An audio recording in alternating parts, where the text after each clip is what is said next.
the Health Department records 26 new firecracker-related injuries across the country.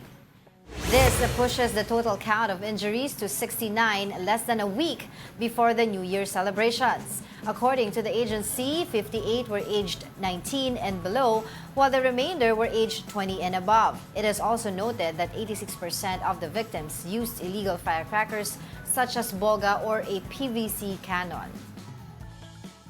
Alam mo, ang dami- Imagine, di pa tayo nagsastart ng New Year. Alam mo, ang dami 69 nagtatanong na the government has had this campaign for the longest time since I was a kid about the dangers of firecracker, use of firecrackers. And ang dami tatanong, bakit until now, may nagre-report ng ganito. But tignan mo yung mga ages ng mga edad na na-accident sa firecracker. Mga It's bata 19 ngayon, and below. It's because dapat continuous ang education. Siguro yung generation namin, generation nyo, natututo. So, we avoid firecrackers, but the younger ones, hindi na nasasabihan. Yes. Would you believe may Watusi pa on the market, which is illegal? Yes, and I think yung PNP anti-cybercrime group, meron silang mga entrapment operations.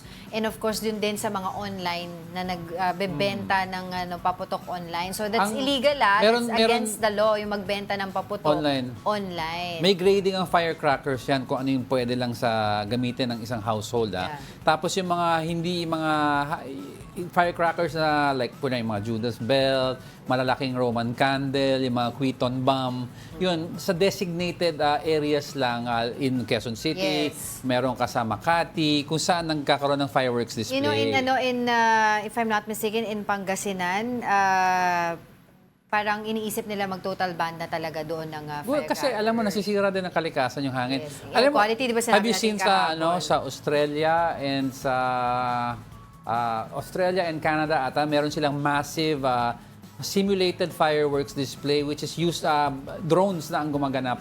Pero yung effect niya sa sky, pag tinitignan mo, parang fireworks pa rin. Tapos may speaker sila sa Australia sa mga side ng areas.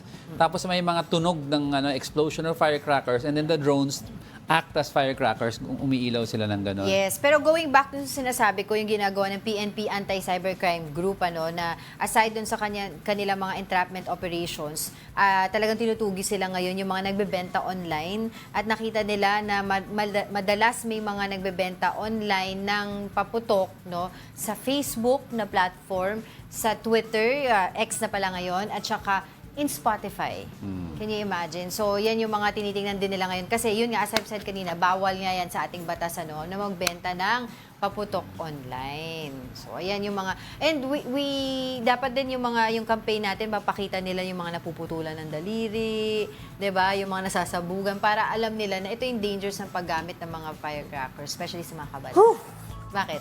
Parang rumaragas ang tren ng magsalita. Walang preno, walang matid.